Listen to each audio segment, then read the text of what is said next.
Hello everyone. मैं आपका रतन sir आज आपके सामने लॉज ऑफ मोशन के एक टॉपिक फ्रिक्शन के साथ। फ्रिक्शन में बेसिकली आपको दो लेक्चर में समझाऊंगा। और फ्रिक्शन जो है ये कांटेक्ट फोर्स की एक कंपोनेंट है और ये भी एक इलेक्ट्रोमैग्नेटिक फोर्स ही है। अगर आप इस वीडियो को विदाउट स्किपिंग अच्छे से सुन लेंगे तो आपके फ्रिक्शन रिलेटेड कोई भी सवाल सोल्व हो जाएगा।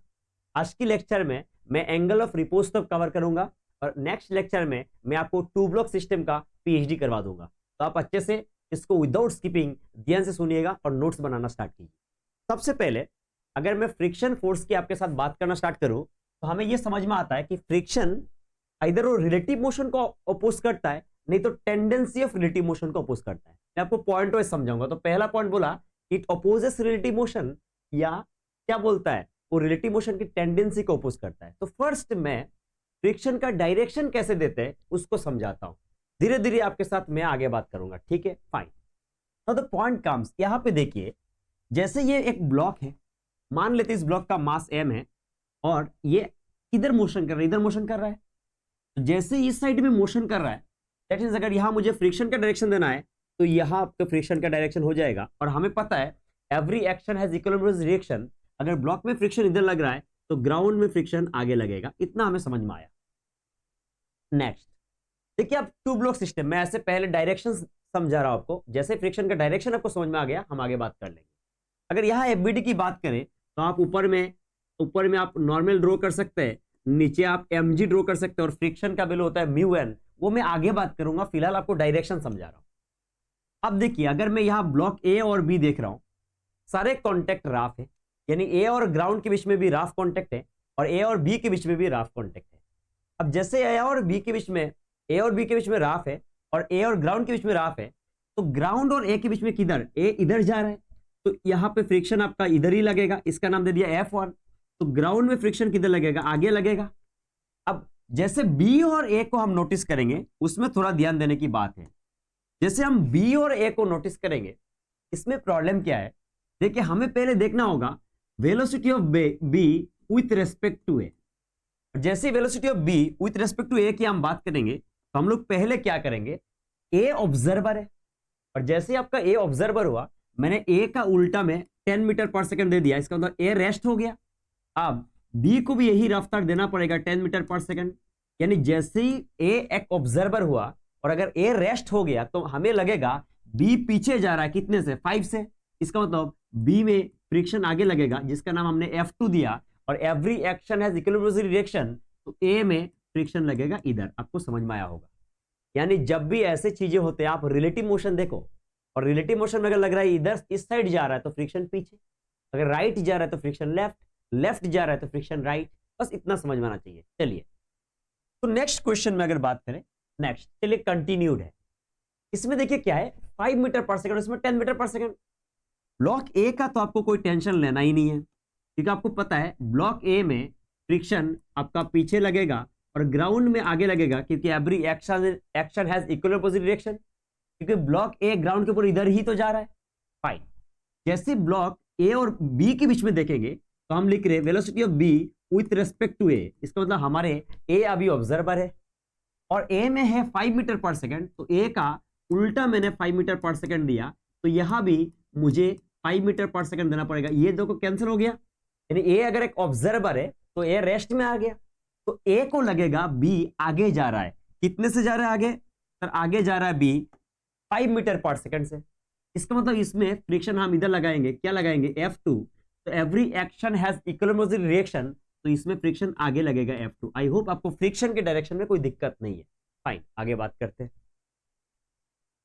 जैसे ये वाला डायग्राम की अगर बात करें, अगर इसमें मैं आपसे बात करता हूं कि हो क्या रहा है, ध्यान से सुनिएगा। इसमें अगर हम इसकी एफबीडी की बात करते, सबसे पहले इसमें अगर इधर फोर्स लग रहा है तो यहां आपका एक एक्सीलरेशन अगर मैं दे दूं A1, सही बात। या मतलब ये बेसिकली सवाल में मेंशन है कि हर एक जगह में स्लिपिंग हो रहा है, तो ये वाला ब्लॉक जो होगा ये कुछ करेगा या नीचे आएगा। फाइन। अब देखिए फ्रिक्शन दो जगह दो प्लेस में एग्जिस्ट करेंगे, एक ग्राउंड और ब्लॉक कैपिटल एम के बीच और एक कैपिटल एम और स्मॉल एम के बीच। फाइन। अब क्या हो रहा है, यहां पे क्या लगेगा बताइए, आगे लगेगा ना, ये आगे जा रहा है तो इस ब्लॉक में फ्रिक्शन लगेगा पीछे और ग्राउंड में लगेगा आगे। हम तो ग्राउंड की एफबीडी बनाते नहीं है, ब्लॉक की ही बनाते हैं। और मैं आपको लॉज ऑफ मोशन लेक्चर 1 में एफबीडी समझाया था। फाइन। यहां पे देखिए ये नीचे आ रहा है ना, नीचे घिस रहा है, इसको तो इसका फ्रिक्शन किधर लगेगा सर? फ्रिक्शन ऊपर लगेगा, तो ब्लॉक में फ्रिक्शन किधर लगेगा? नीचे लगेगा। यानी अगर हम कैपिटल एम की एफबीडी बनाए तो कैपिटल एम में नीचे की ओर एक फोर्स लग रहा है एम जी, ऊपर की एक फोर्स लग रहा है N1। इसमें कोई दिक्कत है क्या? बिल्कुल नहीं है सर। यहां पे एक फोर्स लग रहा है F1 और यहां F एक्सटर्नल लग रहा है कैपिटल F, और इसकी एक्सीलरेशन इधर है A1 और फ्रिक्शन यहां पे एक लग रहा है सर, ये F आपका लग रहा है, ये F2। Fine sir. और इनके बीच में एक नॉर्मल भी तो आएगा सर, यहां एक नॉर्मल लगेगा जिसका नाम हमने दे दिया N2। ये किसका एफबीडी है? कैपिटल एम का। एट द सेम टाइम अगर हम स्मॉल एम की एफबीडी देखते हैं तो स्मॉल एम की एफबीडी में नीचे की ओर लगेगा क्या सर? M G. सर इधर में क्या लगेगा सर? N2। और ऊपर में क्या लगेगा sir? Friction F2।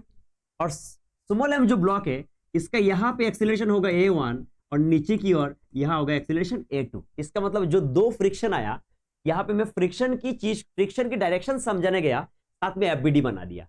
That means मैं आपको यह कहना चाहता हूं कि अगर यहां ब्लॉक है, ये आगे जा रहा है, मतलब राइट ही जा रहा है, तो फ्रिक्शन इसमें क्या लगा? लेफ्ट लगा।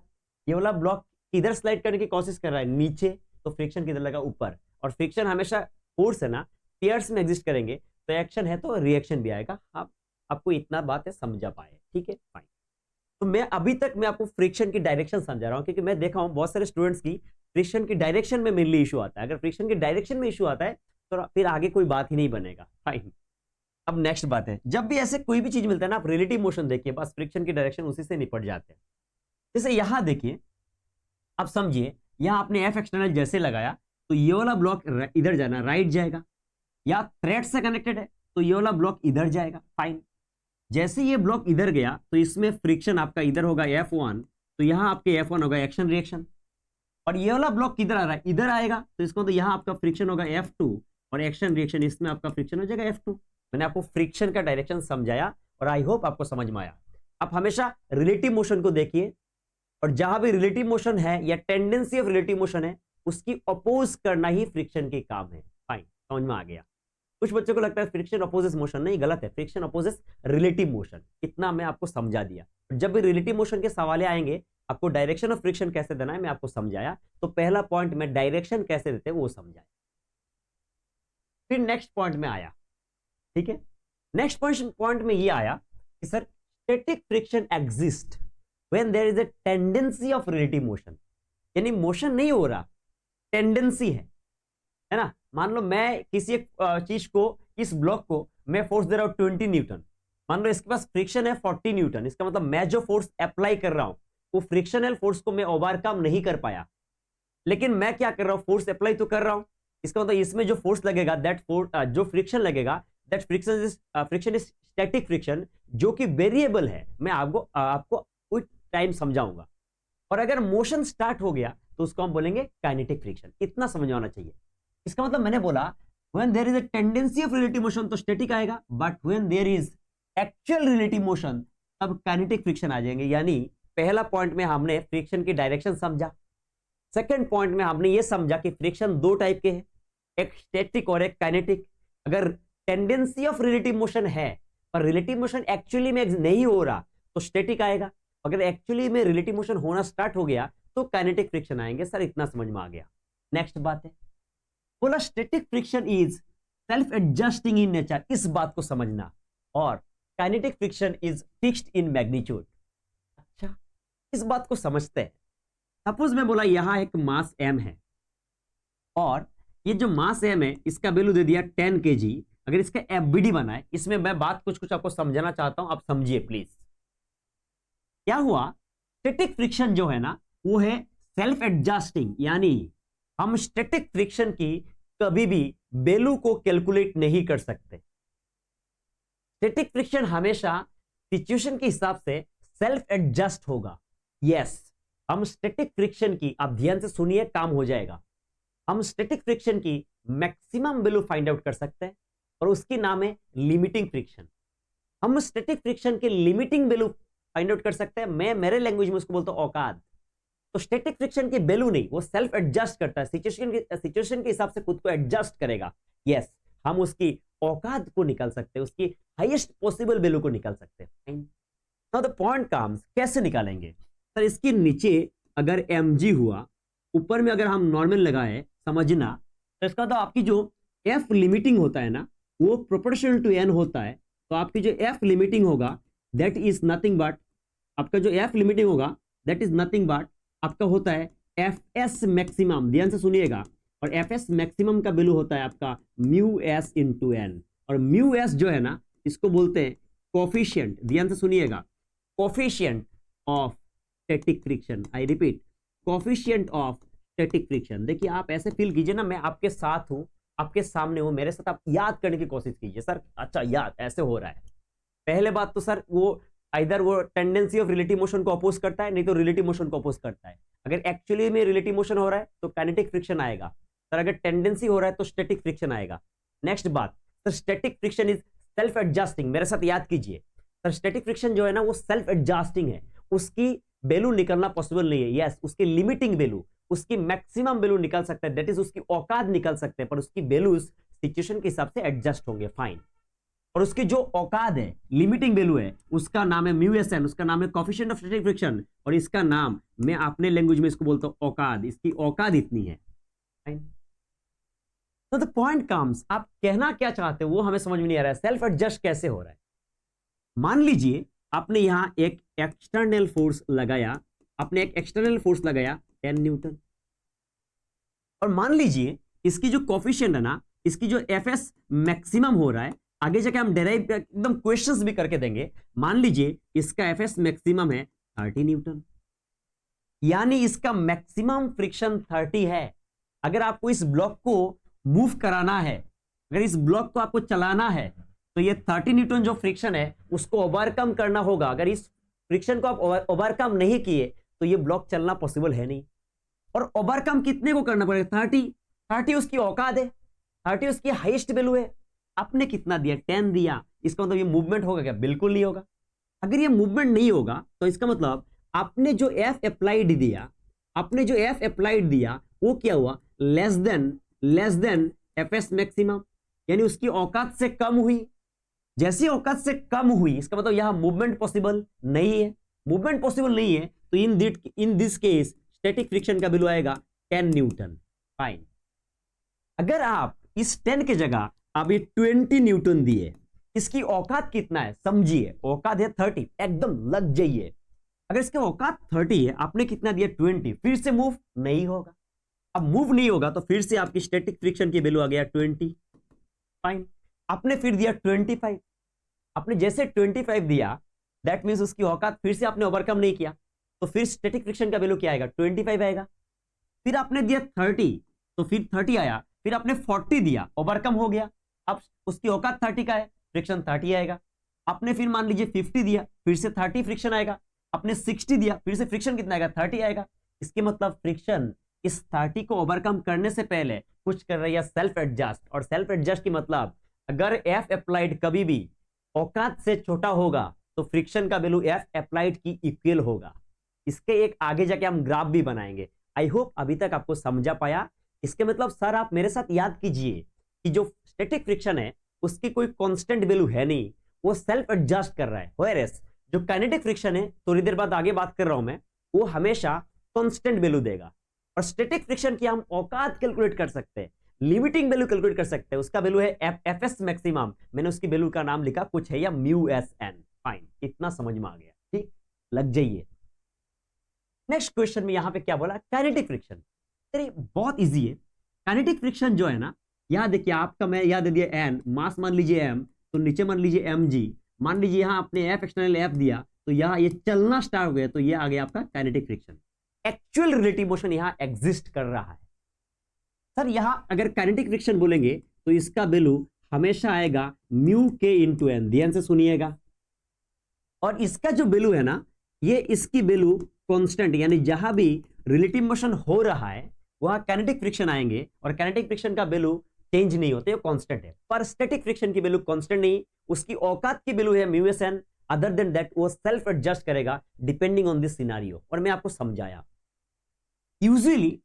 यूजुअली या आप अगर आप मुझे बोलेंगे टेक्निकली है ना, आपकी म्यू एस जो है ना वो ग्रेटर होता है म्यू के, क्योंकि आपको पता है जब तक मोशन नहीं होगा तब तक इन दोनों सरफेस के बीच में एक बॉन्ड बना हुआ है, यानी टेक्निकली म्यू एस और म्यू एस म्यू के से ग्रेटर होता है।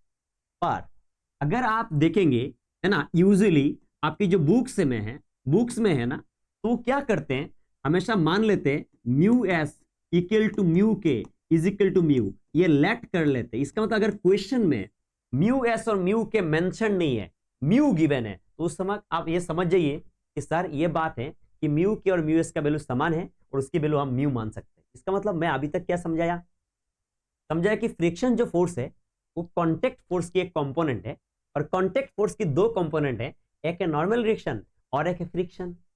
अब उस कांटेक्ट फोर्स की जो एक कंपोनेंट फ्रिक्शन है उसके काम है रिलेटिव मोशन या टेंडेंसी ऑफ रिलेटिव मोशन को अपोज करना।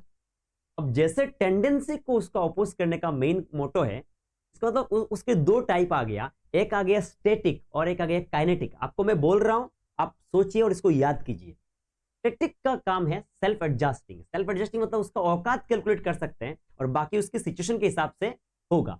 मान लीजिए एफ अप्लाइड औकात से छोटा है, तो जो आपकी एफ अप्लाइड होंगे, जो आपकी अप्लाइड फोर्स होंगे, स्टैटिक फ्रिक्शन का वही वैल्यू होगा।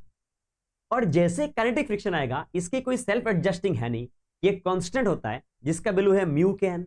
और यूजुअली या प्रैक्टिकली अगर आपको मैं बोलूं तो उसका म्यू एस और म्यू के में से म्यू एस बड़ा होता है, पर क्वेश्चंस में हमारे लेवल पे अगर मेंशन ना हो, हम दोनों का वैल्यू इक्वल मान लेते हैं। सर फाइन, इतना हमें समझ में आ गया, ठीक है आगे बढ़ते हैं। तो द क्वेश्चन कम्स, सर एक ग्राफ है, किसके वर्सेस क्या ग्राफ है? देखिए फ्रिक्शन वर्सेस अप्लाइड फोर्स है। फ्रिक्शन वर्सेस अप्लाइड फोर्स में पहले समझिए, मान लीजिए ये एक ब्लॉक है, इस ब्लॉक को अगर आपको समझाऊंगा तो आप समझिएगा। आपने एक एफ अप्लाइड लगाया, अगर इसकी औकात ओवरकम हुआ तो ये मूव करेंगे, काइनेटिक फ्रिक्शन आ जाएगा। इसकी औकात यानी लिमिटिंग वैल्यू अगर ओवरकम नहीं हुआ तो ये मूव नहीं करेगा। तब तक आपको पता है कि सर एफ अप्लाइड जो है ना वो फ्रिक्शन के वैल्यू होता है, यानी यहां एंगल आ जाएगा आपका 45 डिग्री। और ये ग्राफ फिर यहां जाके ये ऐसे करके यहां ऐसे जाएगा। ये जो वैल्यू है ना, ये तो वैल्यू है ना, इसको हम बोलते हैं ये आपका लिमिटिंग वैल्यू है, यानी ये आपका लिमिटिंग फ्रिक्शन है। और दैट इज आपको पता होना चाहिए, ये जो लिमिटिंग वैल्यू है ये है आपका एफ एस मैक्सिमम, और इसका वैल्यू है आपका म्यू एस इंटू एन। ये mu S into N, not mu K, हाँ mu S into N. Now the question comes, अगर इस ग्राफ को मैं चार में से कुछ नाम दे देता हूं, इसका नाम दे दिया ए, इसका नाम दे दिया बी, और इसका नाम दे दिया मान लीजिए ना ए बी, और इसका नाम दे दिया मान लीजिए सी, और इसका नाम दे दिया डी। अगर आप बोलेंगे सर ए टू बी है ना, तो ए टू बी क्या हो रहा है आप मुझे बताइए। सर ए टू बी आपका होगा स्टैटिक फ्रिक्शन, है ना, स्टैटिक फ्रिक्शन, यानी ए से बी आपको पता है स्टैटिक फ्रिक्शन होंगे, क्योंकि आपको पता है यहां एंगल 45 डिग्री है, इसका मतलब आपकी एफ अप्लाइड और फ्रिक्शन के वैल्यू सेम हो जाएगा। और पॉइंट बी की अगर बात करें, अगर हम पॉइंट बी की बात करें तो आपको पता होना चाहिए point B is the FL, और एफएल का नाम है लिमिटिंग फ्रिक्शन। और आपको पता होना चाहिए लिमिटिंग फ्रिक्शन जो फ्रिक्शन है ना, स्टैटिक और काइनेटिक दोनों का सबसे बड़ा वैल्यू होता है लिमिटिंग वैल्यू, और मैंने आपको बताया उसको औकात बोलते हैं। और लिमिटिंग वैल्यू का वैल्यू है, आपको बताया था मैंने, कुछ है या क्या है, म्यू एस इंटू एन, यानी एफ ये जो है ना इसका वैल्यू है म्यू एस इंटू एन। फिर आपका जो सीडी है, सीडी जो है वो है आपका काइनेटिक फ्रिक्शन, और आप देखिए जो काइनेटिक फ्रिक्शन है वो आपका कुछ होगा या म्यू के इंटू एन, और इसकी जो वैल्यू है ना वो वैल्यू है आपका कांस्टेंट। इसका मतलब ये वैल्यू बदलते नहीं है, इसलिए मैंने ग्राफ बनाया, पहले ऐसे गया एंगल कितना 45 और फिर जाके काइनेटिक फ्रिक्शन आया। आई होप आपको यहां तक समझ में आया, ठीक है। इसका मतलब मैं आपको ग्राफ भी समझा दिया। अब आगे मेरे साथ याद कीजिए, आप ऐसे मत सोचिए कि ऑनलाइन है, ऑफलाइन की तरह इसको याद कीजिए और फिर आगे बढ़िए। मैं आपको ये एश्योरेंस दे सकता हूं कि आपकी कोई भी लेवल के क्वेश्चन बन जाएंगे, कोई भी लेवल के क्वेश्चन बन जाएगा। आप देखिएगा, मैं आपको इतने बेसिक से समझा दूंगा। अब देखिए इसमें क्या बोला, friction is a non conservative force, hence work done by friction depends on path. ये तो आपका थ्योरी है, इतना आपको समझ में आ गया। वर्क एनर्जी पावर में इसके बारे में आपकी और ज्यादा चर्चा होंगे। Now the point comes कि friction is a component of contact force. मैंने आपको पहले लेक्चर की पहले ही बताया, कॉन्टैक्ट फोर्स का दो कंपोनेंट है, एक है नॉर्मल और एक है फ्रिक्शन। अगर इस बॉडी का एफबीडी देखेंगे तो ऊपर में क्या लग रहा है, नॉर्मल, मान लीजिए राइट मोशन कर रहा है, इधर आपके वेलोसिटी है, तो इसका इधर फ्रिक्शन लगेगा एफ, तो ग्राउंड में नीचे लगेगा एफ और इधर लगेगा आपका नॉर्मल। अगर ये दो फोर्स को अगर हम देखेंगे तो यहाँ आपका रिजल्टेंट आएगा और रिजल्टेंट का नाम है आर, और आर को बोलते हैं कॉन्टेक्ट फोर्स। आर को क्या बोलते हैं? Contact force. मैं आपको बता देता हूं, अगर आर को कॉन्टेक्ट फोर्स बोलते हैं, आर को कॉन्टेक्ट फोर्स बोलते हैं, तो ये दोनों मिलके यहां फिर से आपका आर आएगा और ये भी आपकी कॉन्टेक्ट फोर्स है। एक सेकंड में देख लेता हूं आगे स्लाइड, इसी में लिखना पड़ेगा। अब देखिए, अगर ये कॉन्टेक्ट फोर्स है, जैसे ये कॉन्टेक्ट फोर्स हुआ, इसका मतलब आर का वैल्यू क्या हम लिख सकते हैं सर? रूट ओवर हो जाएगा N square plus F square. देखिए ये अगर मान लीजिए एक्शन, तो ये आपके रिएक्शन है, यानी आर के दो कंपोनेंट है ना, एक नॉर्मल और एक फ्रिक्शन, और आर का नाम क्या है सर? आर का नाम है कॉन्टेक्ट फोर्स। इसका मतलब हमें यह समझ में आ गया कि कॉन्टेक्ट फोर्स का दो कंपोनेंट है, एक है नॉर्मल और एक है फ्रिक्शन। यानी अगर मैं आपसे यह बात बोलूं कि कॉन्टेक्ट फोर्स जो आर है ना, आर का वैल्यू आपका कितना आया? आर का वैल्यू आया sir N square plus F square. अब समझिए, अच्छा अगर आर का value N square plus F square है, तो मैं आपको कहना चाहता हूं if F equal to zero, F equal to zero का मतलब जो सरफेस है ना, वो सरफेस कैसा है? स्मूथ है। आज के लेक्चर से पहले कभी भी किसी भी क्वेश्चन में हम रफ सरफेस एज्यूम ही नहीं कर रहे थे, हम स्मूथ मान रहे थे, और जैसे स्मूथ आएगा तो फ्रिक्शन का वैल्यू जीरो, इसका मतलब कांटेक्ट फोर्स का वैल्यू आया एन, और ये जो कांटेक्ट फोर्स का वैल्यू एन आया, इसको हम बोलते मिनिमम वैल्यू। कौन सा value? Minimum value of which force sir? Minimum value of contact force. यानी कांटेक्ट फोर्स का मिनिमम वैल्यू नॉर्मल आएगा। मैं आपको ऐसे भी क्वेश्चन करा के दिया था, मुझे याद है, स्यूडो फोर्स में बोलता फ्री फॉल मतलब कोई कांटेक्ट नहीं है, और जहां भी कांटेक्ट नहीं है हमने बोला था नॉर्मल का वैल्यू जीरो। यानी अभी से समझ जाइए, कांटेक्ट फोर्स का मिनिमम वैल्यू है नॉर्मल, और नॉर्मल जीरो है मतलब कांटेक्ट नहीं रहा। फाइन सर, समझ में आ गया। अब मैं बोला अगर मुझे आर का मैक्सिमम वैल्यू निकलना है, कौन सा वैल्यू निकलना है? मैक्सिमम, मतलब दोनों एग्जिस्ट करेंगे, तो हम लिख देंगे ना, ऐसे लिख देंगे ना, एन स्क्वायर, ध्यान से, प्लस क्या होगा बता? म्यू एन का होल स्क्वायर होगा। फाइन सर, यहां एन जो आएगा वो रहेगा या बाहर? बिल्कुल बाहर आएगा, यानी 1 प्लस म्यू स्क्वायर। इसका मतलब ये आपका कांटेक्ट फोर्स का मैक्सिमम वैल्यू है, ये कांटेक्ट फोर्स का मैक्सिमम वैल्यू है, और ये कांटेक्ट का मिनिमम वैल्यू है। ऐसे क्वेश्चन रह सकता है, मिनिमम या मैक्सिमम वैल्यू, यानी कांटेक्ट फोर्स का नॉर्मल से छोटा वैल्यू होना पॉसिबल नहीं है। अगर नॉर्मल से छोटा मतलब नॉर्मल के वैल्यू जीरो हो जाए, मतलब कांटेक्ट ही नहीं है। यानी फ्रिक्शन कोई स्पेशल फोर्स थोड़ी है, वो कांटेक्ट फोर्स का दूसरा एक कंपोनेंट है। एक कंपोनेंट नॉर्मल था और दूसरा या फ्रिक्शन। फिर आपने देखा होगा यहां लिखा है एंगल ऑफ फ्रिक्शन, कभी कभी वो भी डेफिनेशन में सवाल पूछ सकते हैं।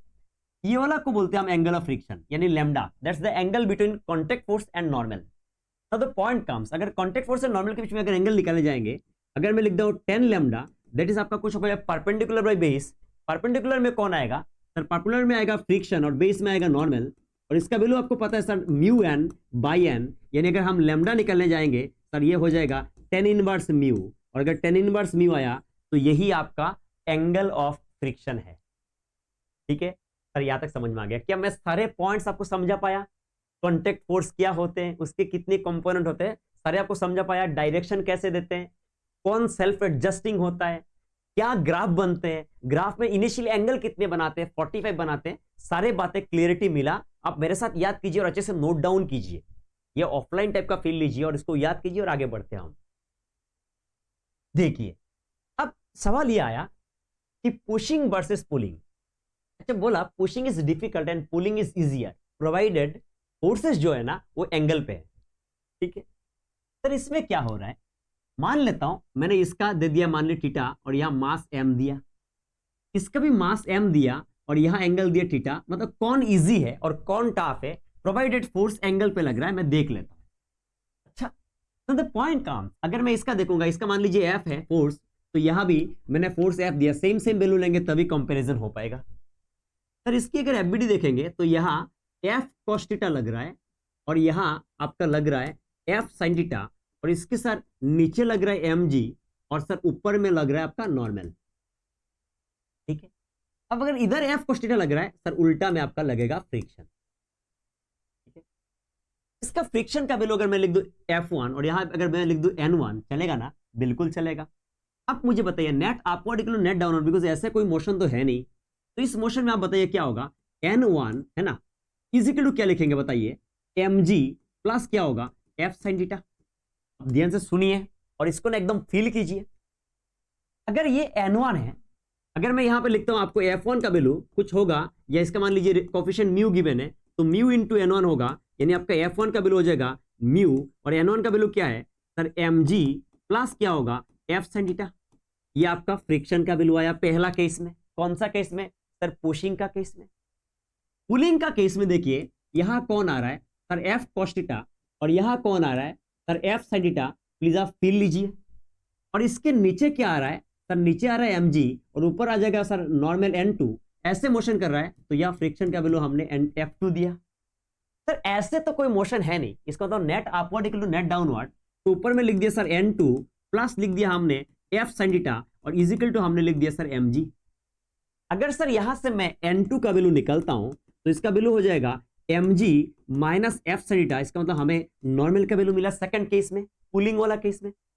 यानी सर अगर यहां पे हम फ्रिक्शन की वैल्यू निकालते हैं तो हमें पता है μ2 इंटू n2 होगा, या दोनों का म्यू मान लिया ताकि कंपैरिजन बेटर हो, दोनों का रफनेस सेम है, यानी कोफिशिएंट म्यू माना, तो म्यू इंटू n2, तो म्यू का वैल्यू क्या होगा सर, यहां आ जाएगा mg minus f sin theta. और इससे एक बात क्लियर हो गया, यहां नॉर्मल देखिए mg प्लस समथिंग है और यहां नॉर्मल mg माइनस समथिंग है। इसका मतलब अगर f1 और f2 देखेंगे तो f1 f2 से बड़ा वैल्यू है, और अगर फ्रिक्शन बड़ा है इसका मतलब उसको मूव करना टफ हो गया, इसलिए कौन इजी है सर, पुलिंग इजी है। देखिए pushing is difficult and pulling is easier, provided force कैसे एंगल में है। फोर्स पैरेलल होगा तो ऐसे कहानी ऐसे होगा जरूरी है नहीं, इसलिए कहां पे एंगल में। आई होप आपको यहां तक समझ में आ गया। अब हम लोग क्वेश्चंस करेंगे। अच्छा, तो मैं क्या क्या पॉइंट्स आपको समझाया, सेल्फ एडजस्टिंग कैसे होगा, सारी बातें समझा पाया। अब कुछ क्वेश्चंस करेंगे, फिर हम एंगल ऑफ रिपोज को पढ़ेंगे और नेक्स्ट क्लास में टू ब्लॉक सिस्टम की पीएचडी करेंगे। आई होप आपको क्लियरिटी मिला। मैं बहुत छोटा सा लेक्चर बना रहा हूं, लेकिन इस लेक्चर में सब कुछ कवर्ड होगा। आप इसको देखिए और कोई भी क्वेश्चंस बनाइए, आपके 100% सोल्व होंगे। फाइन, तो द क्वेश्चन कम्स, क्या बोला sir, a block B momentary along a horizontal surface with an initial speed of v, इसका तो इनिशियल रफ्तार उसका v है। If mu is the coefficient of sliding between b and surface, है ना, तो आपको क्या बोला, कितने समय बाद ये रेस्ट हो रहा है। देखिए ये अगर ऐसे मोशन हो रहा है, आपको पता है इसके नीचे यहाँ mg लगेगा, ऊपर आपका नॉर्मल लगेगा, और यहाँ इसका फ्रिक्शन आएगा, और फ्रिक्शन का वैल्यू होता है म्यू इंटू एन, और एन का वैल्यू यहाँ mg है, सर यहाँ म्यू इंटू mg आएगा। सर ये इधर जा रहा है, फ्रिक्शन इसको अपोज कर रहा है, इसका मतलब इसकी रफ्तार घटेगा। अगर अभी स्पीड उसकी v है और फ्रिक्शन इसको अपोज कर रहा है, इसका मतलब स्पीड बढ़ने वाला नहीं है, तो घटने घटते कुछ होगा, ये रेस्ट हो जाएगा। आपको टाइम पूछा, यानी मैं काइनेटिक्स का इक्वेशन लगाया, v equal to u plus T. Rest होना है मतलब सर v का वैल्यू तो जीरो होना है, ये जीरो हो जाना है, और u तो आपका v था, प्लस हमने एक्सीलरेशन सर ऑपोजिट में है। अगर काइनेमेटिक्स में एक साइड पॉजिटिव है, हमने आपको लेक्चर में पढ़ाया, आप लेक्चर्स देख सकते हो काइनेमेटिक्स का भी, कांस्टेंट एक्सीलरेशन का लेक्चर रखा हुआ है। या पॉजिटिव है तो ऑपोजिट में लग रहा है, ये आपका फोर्स है। आपको फोर्स चाहिए क्या, नहीं एक्सीलरेशन चाहिए। एक्सीलरेशन अगर चाहिए सर, हमें पता है F equal to M A, और F का वैल्यू अगर म्यू mg है, यहाँ अगर एम ए है, m और m कैंसिल होगा, तो एक्सीलरेशन का वैल्यू म्यू जी होगा, पर वो ऑपोजिट है, तो यहाँ लिख देंगे सर माइनस म्यू जी इंटू टी। सर अगर ये माइनस है, इधर आएगा तो क्या होगा सर, इधर आएगा तो प्लस हो जाएगा, तो यहाँ v हो गया। तो अगर टाइम का वैल्यू निकालेगा तो v बाई म्यू जी, यानी इस टाइम के बाद v by mu G time के बाद ये जो बॉडी है ये रेस्ट में आएगा। क्यों रेस्ट में आ रहा है, आपको समझ में आया। बॉडी आगे गया, हमने किसी भी अगर चीज को फेंक दिया, तो अगर वो स्लाइड करते हुए जा रहा है तो फ्रिक्शन उल्टा, तो फ्रिक्शन उसका रफ्तार को हमेशा घटाएगा, और घटाते घटाते लास्ट में क्या होगा, जीरो होगा। तभी तो फ्रिक्शन उसको कुछ कर रही है, डी एक्सेलरेट। फाइन, समझ में आ गया। नेक्स्ट क्वेश्चन क्या बोला, नेक्स्ट क्वेश्चन बोला ए व्हीकल ऑफ मास m, ध्यान से देखिएगा, यानी व्हीकल है जिसका मास m है, हैविंग ए रफ हॉरिजॉन्टल, है ना, विथ मोमेंटम p, इसका मोमेंटम p है। आप देख लीजिए, यानी इसकी मोमेंटम अगर p है, आपको पता है p इक्वल टू कुछ होता है mv, यानी v इक्वल टू जो है ना, हम लिख सकते हैं सर v इक्वल टू हम लिख सकते हैं p बाई m, ठीक है। If the coefficient of friction between the tyres and the road is mu, इसका मतलब यहाँ पे फ्रिक्शन अगर म्यू है, आपको पता है अगर ऐसे मोशन हो रहा है तो फ्रिक्शन उल्टा लगेगा। स्टॉपिंग डिस्टेंस पूछा यार, वो ये कांस्टेंट एक्सीलरेशन का ही टॉपिक है यार। v square minus U square equal to twice S. Stopping मतलब v क्या हुआ 0, माइनस यू स्क्वायर मतलब आपका v स्क्वायर दे दिया ट्वाइस, एक जगह लिख दिया माइनस म्यू। देखिए यहाँ पे क्या होगा, फोर्स आपका फ्रिक्शन क्या होगा बताओ, mu into N, mu into N कुछ होगा म्यू एम जी, तो हमने दे दिया माइनस म्यू जी, क्योंकि मास तो कैंसिल होकर एक्सीलरेशन आएगा इंटू एस। अब देखिए ये माइनस और माइनस कैंसिल होगा, आपको एस निकलना है, कुछ होगा या वी स्क्वायर बाई क्या हुआ 2 म्यू जी, पर ऑप्शन में वी नहीं है, मोमेंटम गिवन है, तो वी की जगह कुछ है पी बाई एम। इसका मतलब मैं लिख सकता हूं sir P square by 2 mu g, और साथ में लिख देंगे sir M square. I hope आपको समझ में आया, ऐसा ऑप्शन है क्या, बिल्कुल है sir, P square 2 mu G M square. ठीक है, आपको समझ में आया, बिल्कुल। आगे बात करते हैं। तो नेक्स्ट क्वेश्चन में क्या बोला, पढ़िए और आपको मैं क्लियरिटी दूंगा। आपकी क्लियरिटी लेना बहुत जरूरी है, मैं इस बात को फील करता हूं, आपका अगर क्लियरिटी आ गया ना तो कोई टेंशन है नहीं, मैं मानता हूं। ठीक है, अब देखिए क्या बोला, बोला ये block of mass M is in contact with a car S, है ना, कोएफिशिएंट ऑफ स्टेट, आप क्वेश्चन पढ़ सकते हैं, वो गिवन है mu, the acceleration A of the car that will prevent the block from falling satisfied. देखिए इसका मतलब ब्लॉक का अगर एफबीडी देखेंगे, और मैं यहां से बैठ के देख रहा हूं, इसका मतलब मैं कहीं से देख रहा हूं या नॉन इनर्शियल, तो ब्लॉक की एफबीडी में नीचे क्या लगेगा सर, नीचे लगेगा एमजी, बिल्कुल सर, नीचे अगर एमजी लग रहा है, अब बताइए ये इधर जा रहा है, पहला बात तो यहां कुछ लगेगा या नॉर्मल, और इसके यहां पे फोर्स लगेगा, उसका नाम होगा एफ सूडो, आपको सिखाया था, और ये कुछ होगा या एम इंटू ए, क्योंकि आपको पता है mass into acceleration of the frame, fine. और इसके ऊपर में जो इसको बचाने वाले फोर्स आएंगे वो आएंगे कौन, फ्रिक्शन।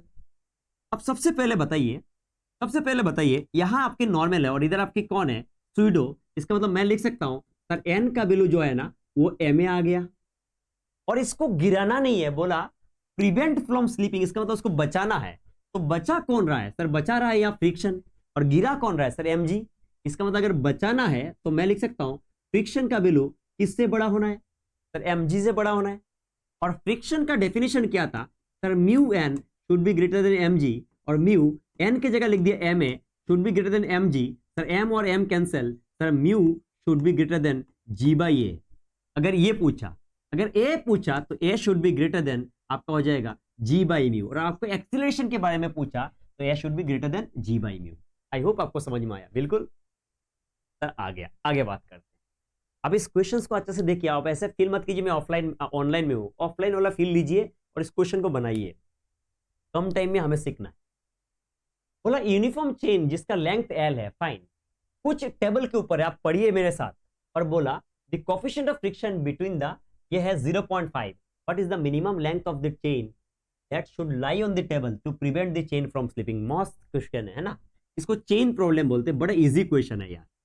मान लीजिए ये एक चेन है, इस चेन का टोटल लेंथ एल था, और यहां कोएफिशिएंट ऑफ फ्रिक्शन आपका गिवन है 0.5, यानी मैं बोला अगर यहां लेंथ मेरा y आ गया तो यहां चेन का लेंथ हो जाएगा l माइनस वाई।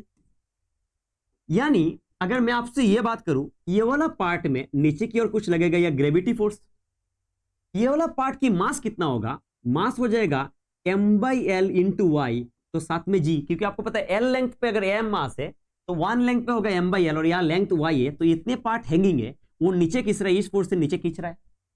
और इस वाला पार्ट की अगर मास बोलेंगे तो क्या होगा बताओ, आपको पता है सर m बाई एल और या l माइनस वाई, ये इसका मास है। यानी अगर इसको फ्रिक्शन लगाएंगे, क्या लगाएंगे फ्रिक्शन, तो आपको पता है सर म्यू इंटू एन होगा, तो ऊपर में इसका नॉर्मल लगेगा और नीचे तो ये वाला है ना, साथ में जी आएगा। ये जो फ्रिक्शन है यही तो बचा रहा है और ये इसको गिरा रहा है, इसका तो आपको मिनिमम वैल्यू पूछा, इसका मतलब क्या होगा, मैं बोल सकता हूं ना कि फ्रिक्शन का वैल्यू अगर इसकी इक्वल हो जाए इस वक्त वो गिरेगा क्या, बिल्कुल नहीं गिरेगा। अगर फ्रिक्शन का वैल्यू ज्यादा होगा तब भी तो नहीं गिरेगा, पर अगर इसकी वैल्यू ज्यादा हो गया तो गिर जाएगा। और आपसे मिनिमम बोला तो मैंने इक्वल ले लिया। अब फ्रिक्शन का वैल्यू कुछ था या म्यू एन, और एन का वैल्यू क्या होगा, एन का वैल्यू क्या होगा, मैंने लिख दिया एन इक्वल टू क्या एम जी है ना, तो लिख सकते हैं ना एम बाई एल, आंसर दीजिएगा एल माइनस वाई इंटू जी।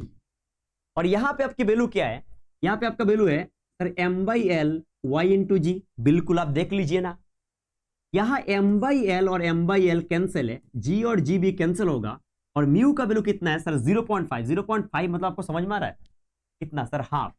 हाफ मतलब हम लिख सकते हैं l माइनस वाई, ध्यान से सुनिएगा, और हाफ मतलब इधर आपके जाके हो जाएगा 2y, यानी l का वैल्यू हो जाएगा आपका 3y, तो y का वैल्यू आ गया आपका l/3। ये जो है ना ये हैंगिंग पार्ट है।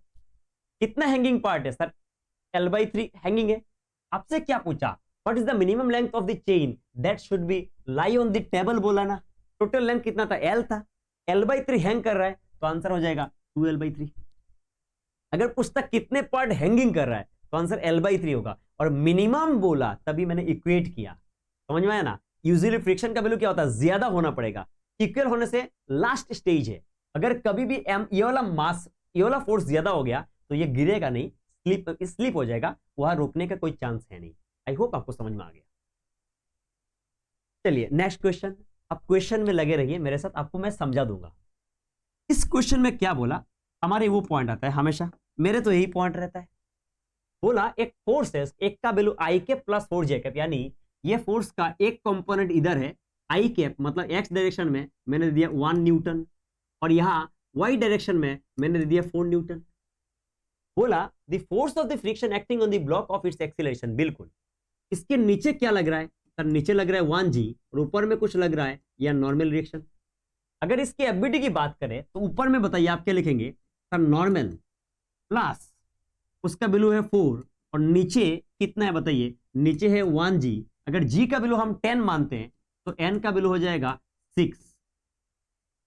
अगर आपकी n का वैल्यू 6 आया, ध्यान से सुनिएगा, अगर आपकी n का वैल्यू 6 आया तो मैं f लिमिटिंग निकल रहा हूं, that is f limiting is nothing but fs maximum, और fs maximum is nothing but mu s into n। अगर क्वेश्चन में कुछ भी मेंशन नहीं है, हम लोग म्यू s और सारे को सेम मानते हैं, म्यू s और म्यू को सेम मानते हैं। यहां इसका वैल्यू कितना है सर, वैल्यू है 0.3 इंटू 6, इसका मतलब यहां वैल्यू आ गया 1.8 न्यूटन। यानी फ्रिक्शन की औकात कितना है, औकात है 1.8 न्यूटन, और आप कितना फोर्स लगा रहे हो, 1 न्यूटन लगा रहे हो। औकात 1.8 है, आपकी 1 न्यूटन लगाने से ये मूव करने वाला है नहीं। जैसे ये मूव नहीं करेगा तो आपको पता है फ्रिक्शन का जो वैल्यू होगा वो होगा सेल्फ एडजस्ट। तो आपसे पूछा एक्सीलरेशन, पहले बात एक्सीलरेशन तो 0 होगा, वो तो 100% श्योर है, इधर दिस और दिस। और friction 1.8 is not the value, it's the highest value. तो आपने फोर्स कितना लगाया 1, तो फ्रिक्शन का वैल्यू उल्टा में क्या लगेगा 1 लगेगा। अगर आप उल्टा में 1.8 लगा दोगे तो उल्टा चलना स्टार्ट करेगा, प्रैक्टिकली पॉसिबल है क्या, बिल्कुल नहीं है। इसलिए हमने बोला जब तक स्टैटिक फ्रिक्शन की मैक्सिमम वैल्यू अटेन नहीं करेगा तब तक वो सेल्फ एडजस्ट करेगा। तभी हमारे ग्राफ में एंगल 45 था, यानी जो भी आप अप्लाइड फोर्स दोगे फ्रिक्शन का वैल्यू भी वही होगा। इसलिए ऐसे टेक्निकल सवाल में हमेशा चेक कीजिएगा कि वो मूव कर रहा है कि नहीं कर रहा है। कुछ बच्चे ऐसे ही 1.8 निकल के 1.8 ऑप्शन में होता है टिक कर देते हैं, बिल्कुल नहीं। 1.8 होने के बाद देखिए एफ अप्लाइड 1 है, इसका मतलब वो मूव होने वाला नहीं है तो वो अप्लाइड का वैल्यू ही आएगा। आई होप आपको क्लियरिटी दे पाया, ठीक है सर। नेक्स्ट सवाल की ओर आगे बढ़ते हैं। बोला ब्लॉक ऑफ मास m है ना, और फिर बोला 100 kg। आप ध्यान से सुनिएगा, ध्यान से सुनिएगा, आपको क्लियरिटी मिल जाएगा, है ना। अगर 100 kg तो आपको क्या बोला, इसका म्यू का वैल्यू 1/3 है। A rope is tied to block B as shown in figure, the maximum acceleration with which block A boy A of 25 kg can climbs, है ना। अच्छा, without making the block move. अब BD देखते हैं, इसका अगर देखेंगे तो नीचे 25g, आई होप आपको ब्लैक कलर से दिखाई दे रहा होगा, बिल्कुल दे रहा है, मैं देख रहा हूं। और यहां आपका टेंशन T है, और इसका क्लाइंब आप बोला तो एक्सीलरेशन A बोला, क्लाइंब आप बोला ना, आप देख लीजिए, बिल्कुल बोला क्लाइंब आप। इसका मतलब अगर ब्लॉक की इक्वेशन लिखेंगे, अगर इस आदमी का ना, इस बॉय की इक्वेशन लिखेंगे तो ऊपर क्या होगा बताइए, ऊपर होगा T माइनस हो जाएगा 25g, और इज इक्वल टू हो जाएगा 25 है। हमारे पास एक इक्वेशन आ गया। नेक्स्ट क्वेश्चन देखिए, हमें कलर चेंज करना पड़ता है कि आपको समझ में आ रहा होगा क्यों। इसका मास है 100, तो मैंने लिख दिया नीचे 100g, इसका ऊपर में लग गया नॉर्मल n, और यहां आपका टेंशन T होगा, तो ये वाला वैल्यू हो जाएगा T cos 37, और ये वाला वैल्यू हो जाएगा T sin 37 और उल्टा में आपका लगेगा फ्रिक्शन। ठीक है, ये ब्लॉक मूव नहीं होना है। अगर मूव नहीं होना है इसका मतलब मेरे पास और दो इक्वेशन आएगा, net upward equal to net downward और net left equal to net right, तभी तो मूव नहीं होगा। अपवर्ड में कौन है सर? अपवर्ड में है n, प्लस कौन है सर? प्लस है t sin 37, ध्यान से सुनिएगा। और नीचे कौन है सर? नीचे है 100g। एक इक्वेशन मिल गया, इसको दे दिया हमने इक्वेशन नंबर 2।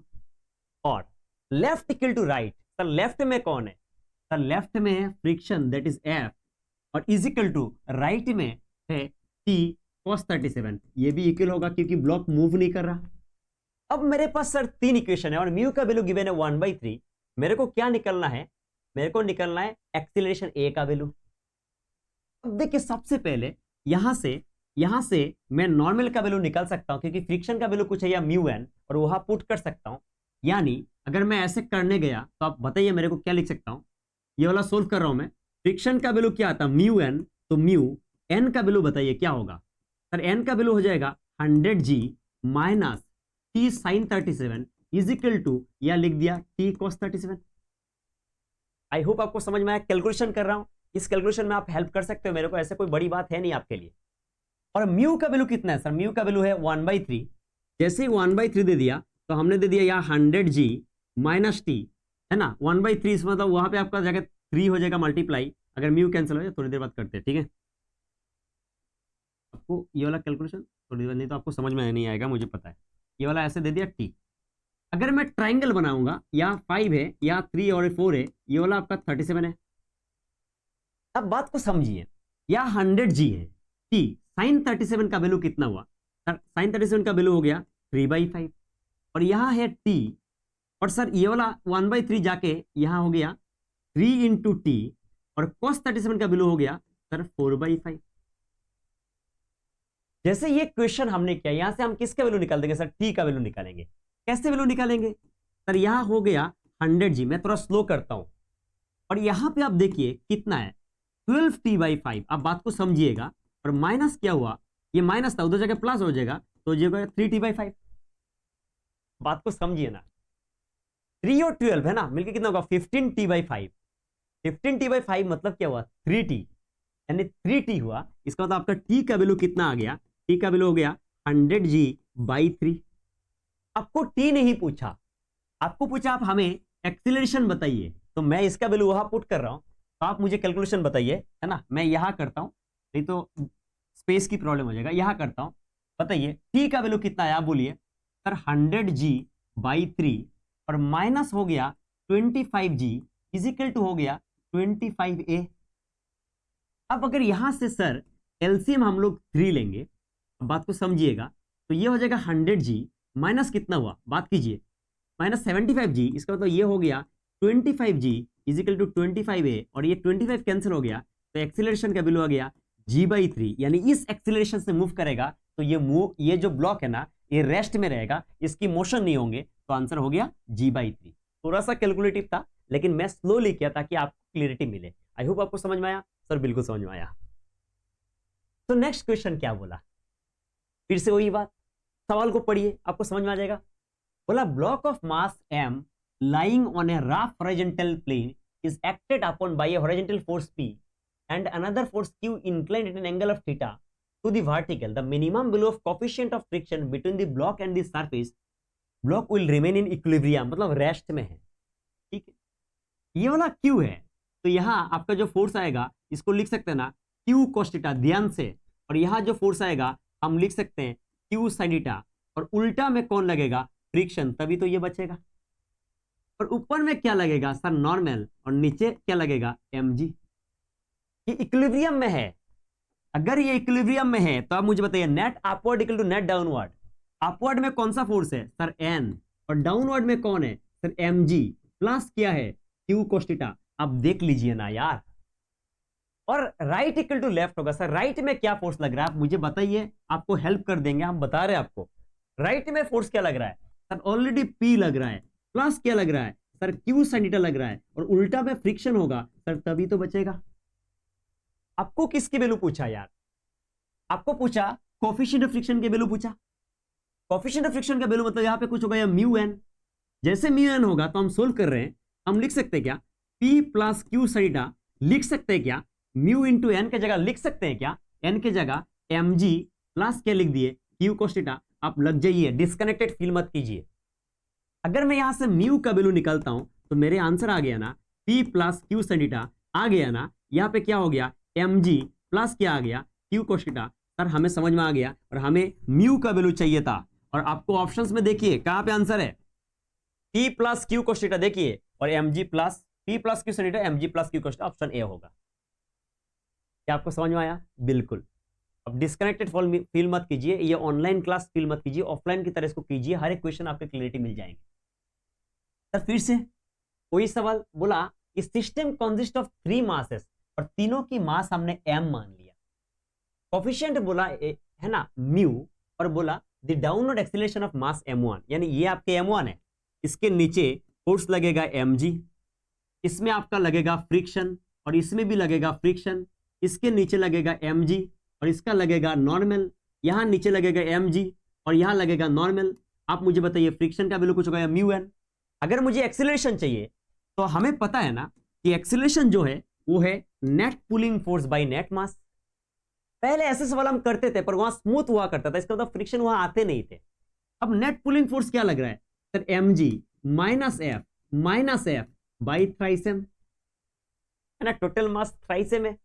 अब मुझे बताइए ये हो गया mg minus twice F by क्या हुआ, थ्राइस एम, ये mg और माइनस 2 f की जगह लिख देंगे म्यू एन, और n का वैल्यू हो जाएगा mg बाई थ्राइस एम। अब मुझे तो m कैंसिल होगा सर, बिल्कुल कैंसिल हो जाएगा, हमें एक्सीलरेशन निकालना था तो हमने g कॉमन ले लिया, 1 minus twice mu by 3। Sir clarity मिल गया, समझ में आया कि नहीं आया? सर बिल्कुल समझ में आया, ये नीट में आया हुआ सवाल है। नेक्स्ट क्वेश्चन क्या पढ़ा, आप क्वेश्चंस को पढ़िए, मेरे हमेशा यही मानना है कि हमें क्वेश्चंस पढ़ना चाहिए। बोला द रियर साइड, आपको कनेक्ट कर पा रहा हूं ना, बिल्कुल आप कनेक्टेड रहिए खुद से, है ना, लग जाइए। बोला rear side track is open, है ना, 40 kg मास। अच्छा तो ये जो बॉक्स है ना ये 40 kg है, और वो कितना दूर है उस बात को समझिएगा। ये बहुत अच्छा क्वेश्चन, एनसीईआरटी का सवाल है, मैं आपको क्लियर कर दूंगा। ये यहां से 5 मीटर दूर है, और ये है आपका 40 kg। क्या बोला, the coefficient of friction between this, ये यहां और इसके बीच में कोफिशिएंट ऑफ फ्रिक्शन जो है ना वो है 0.15, म्यू का वैल्यू 0.15, है ना। और ये ट्रैक जो है ना, ये एक्सीलरेशन है ना इसका 2 मीटर पर second square. At what distance from the starting point does the box fall of the track. अच्छा बढ़िया क्वेश्चन है, यानी ये ब्लॉक पीछे गिर रहा है, 5 मीटर गिरने के बाद, 5 मीटर पीछे स्लिप होने के बाद ये गिर जाएगा, उस वक्त ट्रैक कहां पहुंचेगा, क्योंकि ट्रैक तो आगे चल ही रहा है। इसका मतलब अगर हम ब्लॉक का 5 मीटर गिरने के अगर समय निकाल दे तो उसी समय में ट्रैक की इक्वेशन का सोल्व कर दे तो ट्रैक की डिस्टेंस आ जाएगा। अगर ब्लॉक की बात देखेंगे तो अगर मैं यहां से बैठ के एफबीडी बनाऊंगा तभी तो हमें पता चलेगा ना कि ट्रैक में 5 मीटर कवर कर रहा है, तो ट्रैक के रिस्पेक्ट में देख रहा हूं। जैसे मैं यहां बैठ गया तो हमें पता है इसका पीछे एक फोर्स लगेगा जिसको हम बोलेंगे स्यूडो, और एफ स्यूडो जो होगा ना, उसका वैल्यू होगा ब्लॉक का मास और acceleration of frame that is 2, यानी 80 न्यूटन। ये इधर जा रहा है, इसका तो इसका पीछे लगेगा फ्रिक्शन, और फ्रिक्शन अगर लगा तो ये आपका हो जाएगा एक्सीलरेशन ऑफ ब्लॉक। यानी मैं अगर सबसे पहले एक्सीलरेशन ऑफ ब्लॉक निकालता हूं तो एक्सीलरेशन ऑफ ब्लॉक में आप देखिए यहां फोर्स लग रहा है 80, उल्टा में लग रहा है फ्रिक्शन, और बाई ब्लॉक का मास है 40। यानी अगर मैं आपको बोलता हूं यहां 80 माइनस अगर लिख देता हूं मैं म्यू एम जी बाई 40, तो आप मुझे बताइए यहां 80 माइनस 0.15, 0. कितना 15, एम का वैल्यू कितना सर, एम का वैल्यू है 40, और इंटू दे दिया जी, बाई हो जाएगा 40। आप देखिए पॉइंट तो कैंसिल हो जाएगा, इसका मतलब यहां आ जाएगा 80 माइनस 60, यानी ये 20/40, ये आपका आ जाएगा हाफ, यानी एक्सीलरेशन ऑफ ब्लॉक आ गया हाफ मीटर पर सेकंड स्क्वायर। आपसे ये नहीं पूछा ना, आपसे पूछा कि ब्लॉक 5 मीटर गिरते वक्त समय निकालते हैं, यानी अगर हम लिखेंगे S equal to UT plus half it square, अगर मैं इसको ब्लॉक के लिए यूज करता हूं तो ब्लॉक को गिरना कितना है सर, 5 गिरना है। इनिशियली ब्लॉक रेस्ट में था, मैंने दे दिया हाफ, और ब्लॉक की एक्सीलरेशन कितना निकाले सर, हाफ आया, इंटू हमने दे दिया T स्क्वायर, तो T का वैल्यू आ गया सर √20। इस टाइम में ट्रैक कितना गया वही तो पूछा। तो अगर मैं ट्रैक की देखूंगा तो मैं लिख रहा हूं S T is equal to U T into T plus half A T into T square. ये वाला आपका 0 होगा, हमें एस टी निकालना है, हमने दे दिया हाफ। इनिशियली ट्रैक रेस्ट में था तो यू टी 0 है, ए ट्रैक आपका 2 है और टी स्क्वायर मतलब आपका 20 हो जाएगा। ये कैंसिल, यानी ट्रैक उस वक्त कितना जाएगा 20 मीटर जाएगा। तो सवाल देखिए कैसे है, ब्लॉक के गिरने के लिए एक्सीलरेशन है, ब्लॉक की टाइम निकाला और उसी टाइम में ट्रैक कितना पहुंचा मैंने कैलकुलेट किया। ठीक, देखिए मैं हर एक टाइप की क्वेश्चन आपके सामने ले रहा हूं और मेरे ऐसे ही मोटो रहता है कि आपको हर एक क्वेश्चन से मैं वाकिफ करा दूं और फिर आप जाके देखिए और कोई भी क्वेश्चंस लगाइए। और अभी एंगल ऑफ रिपोज पढ़ाऊंगा और फिर नेक्स्ट लेक्चर में आपको पढ़ाऊंगा 2 ब्लॉक सिस्टम, उसकी पीएचडी कराऊंगा। ठीक है, आप समझिए इसमें क्या बोला कि हम एंगल ऑफ रिपोज के बारे में बात करते हैं। हाँ सर बिल्कुल, क्या दिक्कत। एंगल ऑफ रिपोज क्या है सुनिए। सपोज ये एक इंक्लाइन प्लेन है और यहां एंगल हमने थीटा दिया और यहां एक ब्लॉक है जिसका मास m है। इस ब्लॉक की अगर हम एफबीडी देखेंगे तो नीचे यहां mg लग रहा है, यहां इसका नॉर्मल लग रहा है, यानी इसका यहां पे एक फोर्स लगेगा उसको हम बोलेंगे mg sin थीटा और यहां फोर्स लगेगा mg cos थीटा। ये सब हमें ना एकदम फ्लो में आना चाहिए क्योंकि लॉज ऑफ मोशन के लेक्चर 1 में यही समझाया था। और यहां आपका फोर्स लग रहा है फ्रिक्शन और फ्रिक्शन का वैल्यू होगा μn। अगर मैं आपसे यह बात बोलूं कि मैं थीटा को इंक्रीज कर रहा हूं, थीटा जैसे इंक्रीज होगा तो आप मुझे बताइए क्या मैं आपको बोल सकता हूं cos थीटा का वैल्यू जो है ना, थीटा जैसे बढ़ते गया तो cos थीटा का वैल्यू डिक्रीज होगा। बट आपको पता है जो sin थीटा है ना उसके वैल्यू इंक्रीज होगा। ठीक, आपको पता है ना cos 0 का वैल्यू 1 है, cos 90 का वैल्यू 0 है, sin 0 का वैल्यू 0 है, sin 90 का वैल्यू 1 है। यानी थीटा बढ़ने पे sin की वैल्यू बढ़ रहा है और cos की वैल्यू घट रहा है।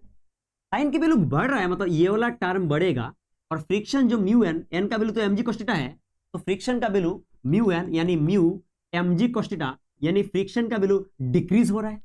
यानी इस चीज का स्लिप करने की टेंडेंसी बढ़ जा रहा है। यानी पार्टिकुलर एक एंगल पे ये लास्ट स्लिपिंग नहीं होके रहेगा, इसके बाद स्लिप करेगा, उसके पहले स्लिप नहीं करेगा। जिस पार्टिकुलर एंगल ऑफ इंक्लिनेशन में it is about to slip उसी एंगल ऑफ इंक्लिनेशन का नाम है एंगल ऑफ रिपोज। आप पढ़ के देखिए, the maximum value of angle of incline plane for which the block can remain at rest is defined as angle of repose. यानी अगर मैं इसको एंगल ऑफ रिपोज नाम दूं तो रेस्ट में रह रहा है तो नीचे क्या लिखेंगे, नीचे लिख देंगे ना mg sin थीटा r और यहां लिख देंगे क्या फ्रिक्शन इक्वल होगा ना तो μmg cos थीटा r। आपको समझा पाया, mg और mg कैंसिल होंगे सर, आपको पता है ये जो आएगा ना ये आ जाएगा आपका थीटा r और थीटा r का जो वैल्यू है ना वो हो जाएगा tan इनवर्स म्यू। यानी इस पार्टिकुलर थीटा में it is about to slip. अगर मैं आगे नेक्स्ट स्लाइड में आपको समझा रहा हूं, अगर थीटा जो है ना एंगल ऑफ इंक्लिनेशन अगर थीटा r से ज्यादा यानी इट विल स्लिप। अगर angle of inclination theta r से कम तो ये स्लिप नहीं करेगा क्योंकि आपको पता है जैसे एंगल ऑफ इंक्लिनेशन बढ़ाते जाएंगे तो स्लीपिंग की टेंडेंसी बढ़ते जाएगा। मैंने आपको रीजन बताया है ना, स्लीपिंग की टेंडेंसी बढ़ते जाएगा, मैंने आपको रीजन बताया। और एक पार्टिकुलर एंगल पे अबाउट टू स्लिप होगा, उसी पार्टिकुलर एंगल को बोलते हैं एंगल ऑफ रिपोज। उसके बाद वो तो स्लिप करेगा ही और उससे पहले रिपोज अचीव करने से पहले वो स्लिप नहीं करेगा। मैं यहां तक आपको समझा पाया। यानी नेक्स्ट स्लाइड में अगर कंटिन्यू करेंगे तो इस बात को आप समझिए, मैं आपको यहां क्लियरिटी दे रहा हूं। मैंने बोला केस 1 कि angle of inclination angle of repose से अगर ज्यादा होगा और मैं केस 2 लिख रहा हूं angle of inclination angle of repose से अगर कम होगा। यानी यहां पे मैं बोल सकता हूं ना जो ब्लॉक होगा ब्लॉक विल नॉट स्लिप। लग जाइए ना, आपको मैं कंसंट्रेट बार बार मैं नहीं कर सकता, खुद से कीजिए। यानी यहां अगर ब्लॉक स्लिप नहीं कर रहा, है तो आपको पता है यहां कौन सा फ्रिक्शन लगेगा सर, यहां आपका आ जाएगा स्टैटिक फ्रिक्शन। और आपको पता है सर स्टैटिक फ्रिक्शन जो है ना वो सेल्फ एडजस्टिंग होता है। यानी अगर मैं यहां थीटा दूं और यहां मास m है, ध्यान से सुनिए, तो इसके नीचे फोर्स क्या लग रहा है सर नीचे लग रहा है mg cos थीटा और यहाँ आपका फ्रिक्शन लग रहा है और यहाँ आपका नॉर्मल लगेगा। ध्यान से सुनिए, यहाँ एक अच्छा सवाल बनता है और यहाँ बन जाएगा आपका mg cos थीटा। अगर स्टैटिक फ्रिक्शन लगता है इसका मतलब यहाँ फ्रिक्शन का वैल्यू जो होगा ना वो होगा mg cos थीटा, क्योंकि आपको पता है फ्रिक्शन का वैल्यू होता है सेल्फ एडजस्टिंग इन नेचर। अगर फ्रिक्शन का value mg cos theta, sorry इधर यही तो गलती कर दी, यहाँ गलती हो गया, यह आपका क्या होगा सर, ये वाला हो जाए mg sin थीटा, ये गलती हो गया। यानी फ्रिक्शन का वैल्यू मैं अगर आपको बोलूं फ्रिक्शन का वैल्यू क्या हो गया mg sin थीटा। अब देखिए अगर फ्रिक्शन की वैल्यू mg sin थीटा हुआ, ध्यान से सुनिएगा, और नॉर्मल की वैल्यू क्या है सर, नॉर्मल की वैल्यू है mg cos थीटा। इसका मतलब जब तक हमने एंगल ऑफ रिपोज को अचीव नहीं किया तब तक ये स्लिप नहीं कर रहा, तो तब तक स्टैटिक फ्रिक्शन आ रहा है, और static friction is self adjusting in nature, तो मैंने mg sin थीटा दिया। तो मैं क्वेश्चन टू यू इज, अगर मैं R लिखता हूं तो R कौन सा फोर्स है, कॉन्टेक्ट फोर्स। आगे जाके मैं आपको एक सवाल सोल्व कराऊंगा, इसमें सवाल रहता है कॉन्टेक्ट फोर्स का क्या वैल्यू है सर, कॉन्टेक्ट फोर्स का वैल्यू है n square plus f square. अब मुझे बताइए अगर मैं n का देखता हूं तो n का वैल्यू क्या होगा mg cos थीटा का होल स्क्वायर, और f का वैल्यू क्या होगा, f का वैल्यू हो जाएगा mg sin थीटा का होल स्क्वायर। अगर मैं यहां से mg को कॉमन लेता हूं बाहर आ जाएगा, sin square theta plus cos square is 1, यानी कॉन्टेक्ट फोर्स का वैल्यू r का वैल्यू हो गया mg। तो सवाल ये है कि जब तक एंगल ऑफ रिपोज को हम अचीव नहीं किया तब तक स्टैटिक फ्रिक्शन लग रहा है, और static friction is self adjusting nature, जिसका वैल्यू हो रहा है mg sin थीटा, और उस वक्त आपकी जो कॉन्टेक्ट फोर्स है ना वो mg है। यानी हम बोल सकते हैं जब तक एंगल ऑफ रिपोज अचीव ना हो तब तक आपकी जो कॉन्टेक्ट फोर्स है वो उसके वैल्यू कांस्टेंट रहेगा। आगे जाकर सवाल करेंगे। और जैसे ही अचीव हो गया आपको पता है कि आप जो फ्रिक्शन है ना वो कौन सा फ्रिक्शन आएगा सर, आप अचीव हो गया तो आप आ गया आपका काइनेटिक फ्रिक्शन, और काइनेटिक फ्रिक्शन तो सेल्फ एडजस्टिंग नहीं है। यानी आप काइनेटिक फ्रिक्शन का अगर वैल्यू लिखेंगे तो कुछ लिखेंगे mu k into N, that is mu k, और एन का वैल्यू क्या है सर, एन का वैल्यू है mg cos थीटा। और नॉर्मल का वैल्यू हमारा क्या था, नॉर्मल का वैल्यू था mg cos थीटा। यानी अगर मैं यहां कॉन्टेक्ट फोर्स लिखता हूं, तो मैं लिख सकता हूं, आप बात कीजिए आपको सिखा देंगे सर, mg cos थीटा का whole square plus mu mg cos theta का होल स्क्वायर। आपको समझ में आया होगा। यानी अगर मैं यहां mg cos थीटा को बाहर कर दूं, क्योंकि आपको पता है यही तो कॉमन आएगा, तो अंदर में रहेगा 1 प्लस म्यू स्क्वायर।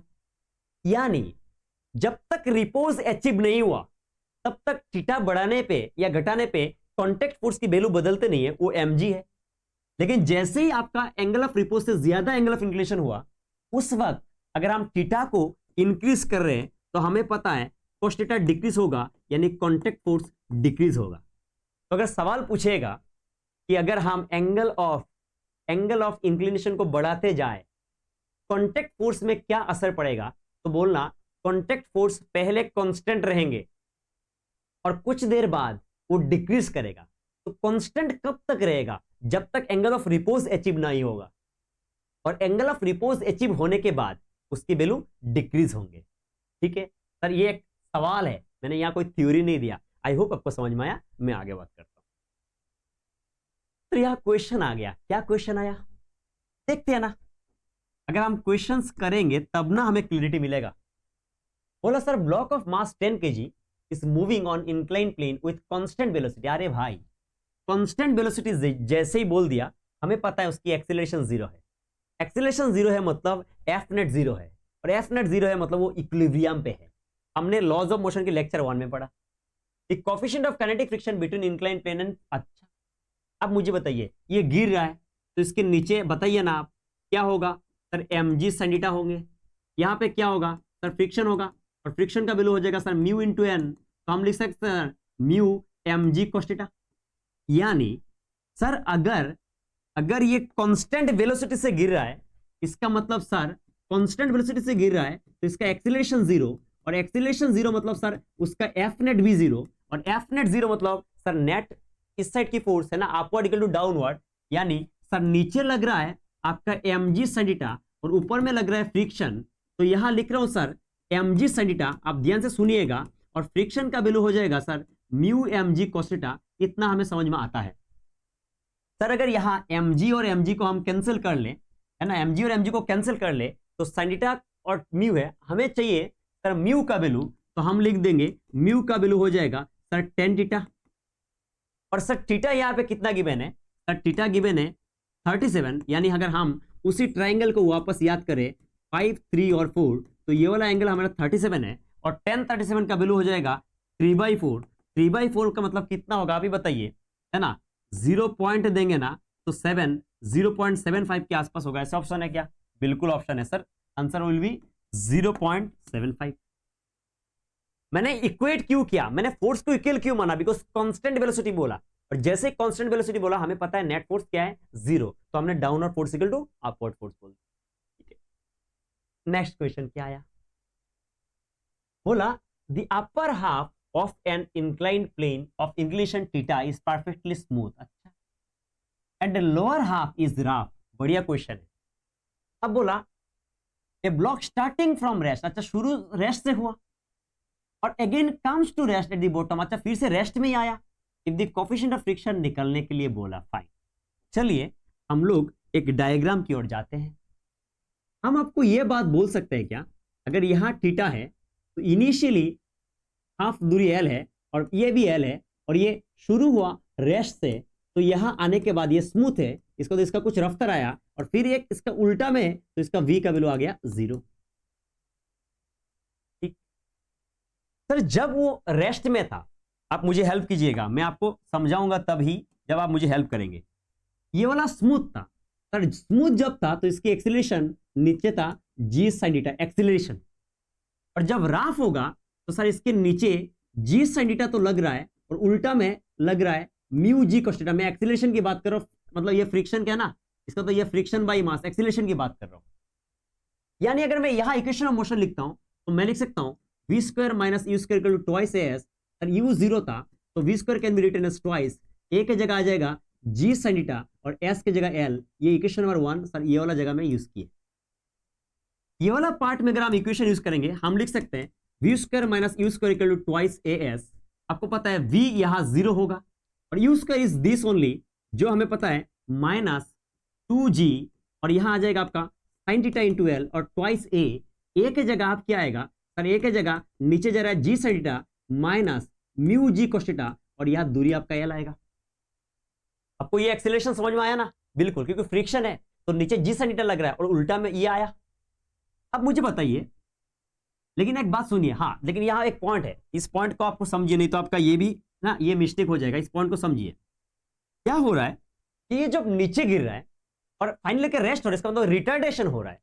रिटार्डेशन हो रहा है तो हमें पता है ट्वाइस, और सामने क्या लगा देंगे हम, तो हम क्या करते हैं ना, सामने एकदम माइनस लगाते हैं ट्वाइस, और एक ही जगह हम लिखते हैं म्यू जी cos थीटा। ध्यान से सुनिएगा, mu G cos theta minus G sin theta into L, क्योंकि हमें रिटार्डेशन लिखना है। अब इस केस में आप मुझे बताइए, अगर माइनस और माइनस कैंसिल होगा, 2 और g कैंसिल हो जाएंगे और l और l कैंसिल हो जाएगा, इसका मतलब यहां कुछ बचा या sin थीटा। ध्यान से सुनिएगा, यहां sin थीटा बचा और यहां 2 तो कैंसिल हो गया, या कुछ बचा या म्यू cos थीटा और यहां आपका बचा माइनस sin थीटा। ये इधर आएगा तो कुछ होगा या 2 sin थीटा, यानी म्यू का वैल्यू हो जाएगा sin थीटा, मतलब आंसर म्यू का वैल्यू हो जाएगा 2 tan थीटा। आई होप आपको ये क्वेश्चन मिल गया होगा, आंसर हो जाएगा 2 tan थीटा। ये क्वेश्चन को हम वर्क एनर्जी पावर में सोल्व कर सकते हैं। वर्क एनर्जी पावर में इसी क्वेश्चन को हम एनर्जी कंजर्वेशन से करेंगे, सीधा यहां से यहां लगा देंगे, वो 2 लाइन में आंसर आएगा।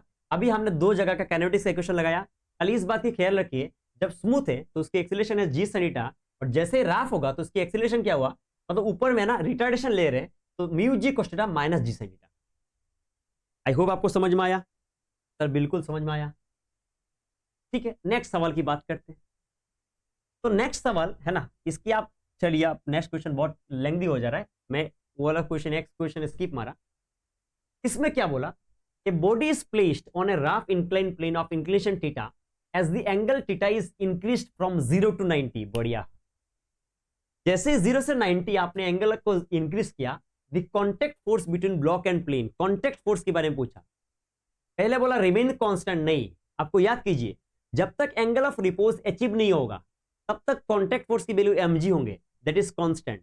और जैसे ही अचीव हो जाएगा फिर एंगल बढ़ाने पे उसकी वैल्यू घटता है, आपको मैंने डराइव करके दिया था। यानी फर्स्ट रिमेन कांस्टेंट और देन डिक्रीजेस, यही आंसर होगा। ये तो होगा नहीं, ये भी नहीं होगा, यानी आंसर हो जाएगा यहाँ डी। आई होप आज की लेक्चर आपके लिए बहुत हेल्पफुल था। तो नेक्स्ट लेक्चर की आपको मैं हिंट्स दे देता हूं।